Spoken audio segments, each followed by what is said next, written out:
Welcome back to statistics by Savita.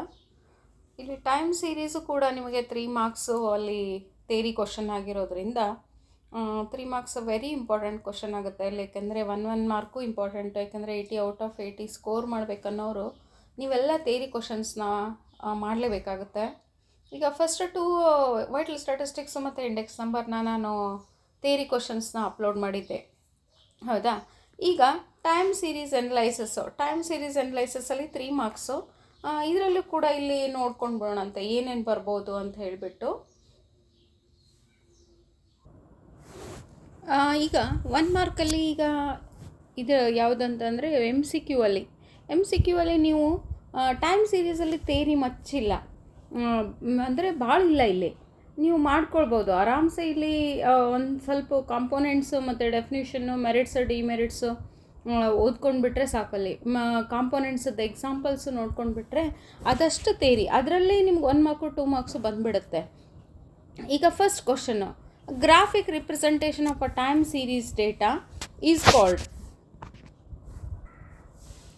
Graphic representation of a time series data ಅಂದ ತಕ್ಷಣ ನಿಮ್ಗೆ ನೆನಪಾಗೋದು ಹಿಸ್ಟೋರಿಗ್ರಾಮ್, ಹೌದಾ. ಎಲ್ಲರೂ ಯಾಕಂದರೆ ಗ್ರಾಫ್ ನಾವು 3 ಇಯರ್ಲಿ 4 ಇಯರ್ಲಿ ಅಲ್ಲಿ ಮಾಡ್ಕೊಂಡೇ ಬಿಟ್ಟಿವಿ.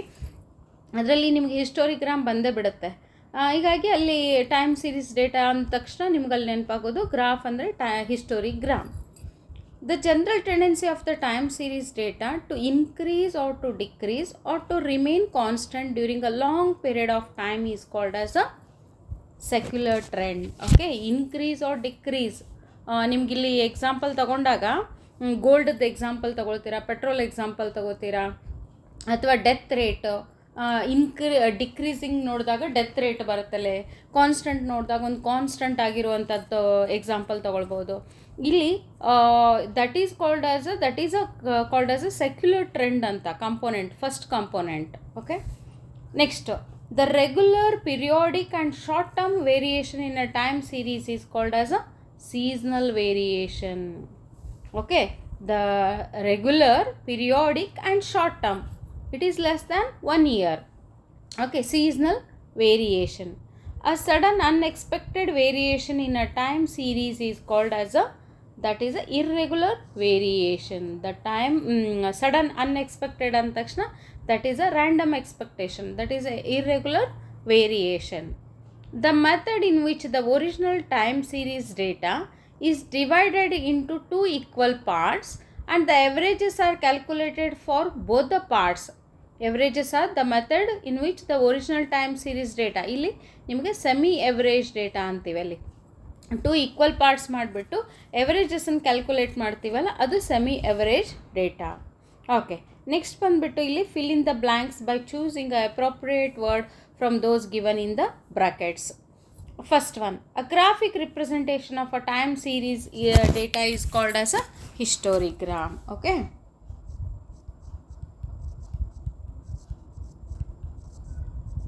ಇದನ್ನ ಬಿಟ್ಕೊಂಡ್ಬಿಡಿ. Okay, the general tendency of the time series data to increase or decrease, ಮೇಲ್ಗಡೆನೇ ನೋಡಿದ್ವಿ, ಅದು secular trend. Okay, increase in the price of gold in the past many years is also called as a secular trend, ಅಥವಾ an upward ಅಂತ ತಗೊಳ್ತೀವಿ. ಇಲ್ಲಿ ನೋಡೋಣ, semi average, index, normally regular, upward, downward and histogram, seasonal and cyclical variation. Here increase in the price of the gold in the past many years is a upward trend. Okay, decrease in the death rates in the past many years is a downward trend. Okay, next, fifth one, the regular, periodic and short term variation is a seasonal variation. ಇದು ನೋಡಿ, ಎಲ್ಲನೂ ಇದು ಕಾಂಪೋನೆಂಟ್ಸು ಮತ್ತು ಅದರ example.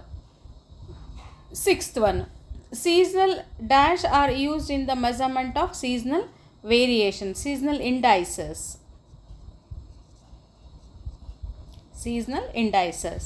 The sudden unexpected variation in the time series is called as a irregular.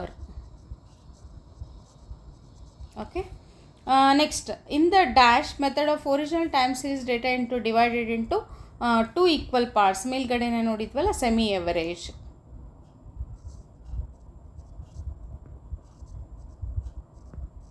Okay, next last, the process of minimization of a sum of squared error results in some equations which are called normal equations.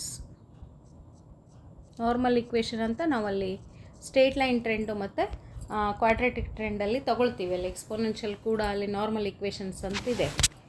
Normal equations ಇಲ್ಲಿ ಬರುತ್ತೆ. Okay, next ಬಂದುಬಿಟ್ಟು match the following. Time series data arrange chronologically. Graphic representation of a time series data, that is histogram. Period of cyclical variation, that is within a 1 year. Business cycle, that is oscillatory variation. Irregular variation, that is unpredictable. ಇಲ್ಲಿ predictable ಯಾವುದು, unpredictable ಯಾವುದು ಅಂತಲೂ question ಬರ್ಬೋದು. That is unpredictable ಅಂತಂದಾಗ, predictable ಅಂದರೆ seasonal variation ಬರುತ್ತೆ. Okay, irregular ವೇರಿಯೇಷನ್ಗೆ ನಾವು unpredictable ಅಂತ ಹೇಳ್ತೀವಿ ಇಲ್ಲಿ. Okay, that is unpredictable. Next the same 1 mark questions is also the same. What is histogram, what is a time series, then give an example of a seasonal variation. ಇದೆಲ್ಲ example ನಿಮಗೆ questions same. Give an example for secular trend, upward trend, downward trend, seasonal variation. In a seasonal variation, the time series data is a predictable, is a S ಅಂತ ತೊಗೊಳ್ತೀರಿ ಇಲ್ಲಿ. Okay, next seasonal, mention a factor causing a seasonal variation ಅಂದಾಗ that is either weather condition or custom tradition and habits of the people. Okay, ಇಲ್ಲಿ ನಾವು ಯಾವುದಾದ್ರೂ ತೊಗೋಬೋದು.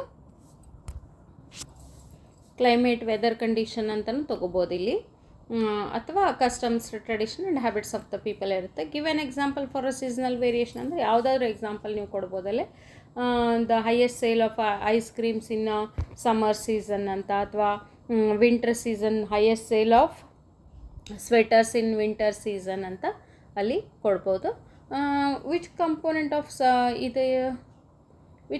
Of time series is associated with increase in the sales of text book in the month of June ಅಂತಂದಾಗ ಇಲ್ಲಿ seasonal ವೇರಿಯೇಷನ್ನೇ ಇದು, seasonal variation. Okay, ಇಲ್ಲೆಲ್ಲ ಎಕ್ಸಾಂಪಲ್ಸೇ ಬರುತ್ತೆ ಇದರಲ್ಲಿ. ಮತ್ತು ಇದರಲ್ಲಿ ಯಾವುದಾದ್ರೂ ನಿಮಗೆ ಗೊತ್ತಾಗಿಲ್ಲ ಅಂತಂದರೆ ನನಗೆ ಕಮೆಂಟ್ ಮಾಡಿ ಅದನ್ನು.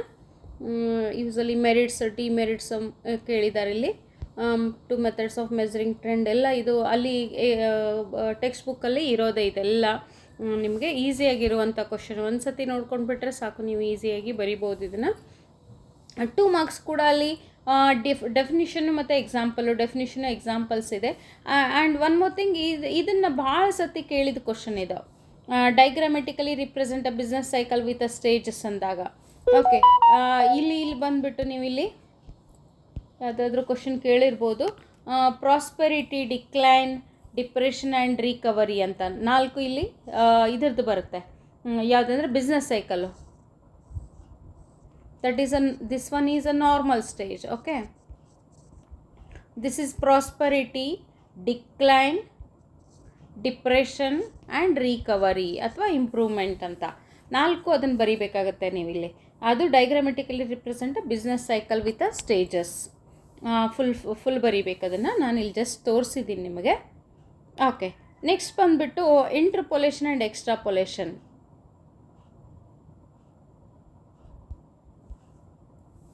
ಇಂಟರ್ಪೊಲೇಷನ್, ಎಕ್ಸ್ಟ್ರಾಪೊಲೇಷನ್ನು 2 mark ಕ್ವಶನ್ಸ್ ನೋಡಿ. ಯಾಕಂದರೆ ಅಲ್ಲಿ ಬರೋದೇ ನಿಮಗೆ 7 mark ಕ್ವಶನ್. ಇದರಲ್ಲಾದರೆ ನಿಮಗೆ 13 marks ಇದರಲ್ಲಿ ಟೈಮ್ ಸೀರೀಸಲ್ಲಿ.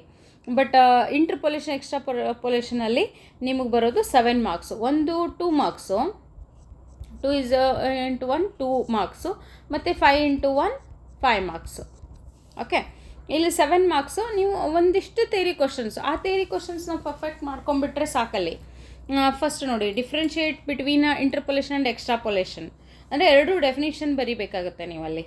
2 ಡೆಫಿನಿಷನ್ನ. Interpolation technique of finding Y which corresponds to an argument of X which lies within the range x0 to xn ಅಂತ ತೊಗೊಳ್ತೀವಿ ಫಸ್ಟ್ ಇಂಟರ್ಪೊಲೇಷನ್ನು.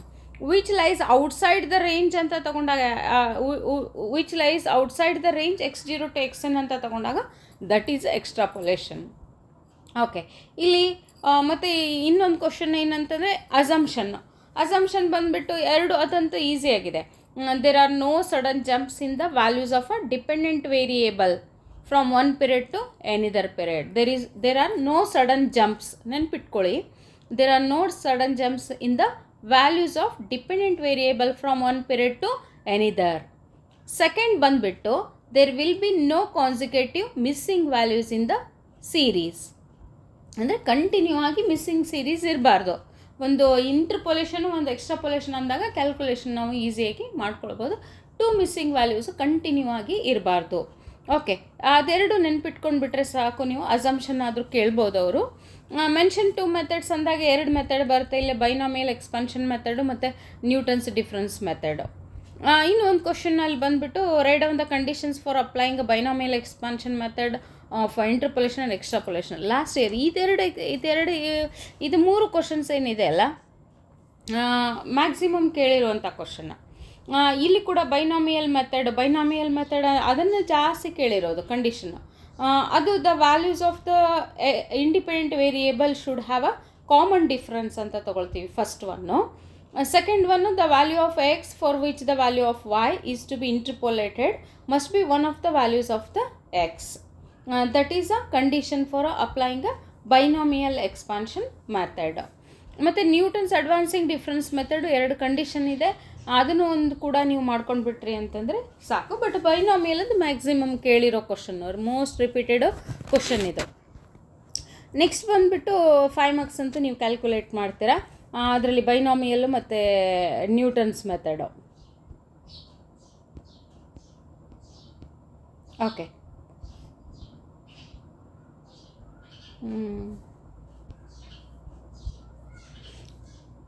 ಓಕೆ, ಇದು ನಿಮಗೆ ಫಸ್ಟು ಇಂಟರ್ಪೊಲೇಷನ್, ಎಕ್ಸ್ಟ್ರಾಪೊಲೇಷನ್ ಮತ್ತು ಟೈಮ್ ಸೀರೀಸ್ ಡೇಟಾದ್ದು theory part ಇದೆ. ಇಷ್ಟು ಮಾಡ್ಕೊಂಡ್ಬಿಡಿ, ಇಲ್ಲಿ ನೀವು ಈಸಿಯಾಗಿ ಇದೇ ಕ್ವಶನ್ಸ್ ಬರೋದು. Okay students, thank you. ಮತ್ತೇನಿದ್ರೂ ನನಗೆ ಕಮೆಂಟ್ ಮಾಡಿ, ನಾನು ನಿಮಗೆ ಇಮಿಡಿಯೇಟ್ ವಿಡಿಯೋನ ಅಪ್ಲೋಡ್ ಮಾಡ್ತೀನಿ.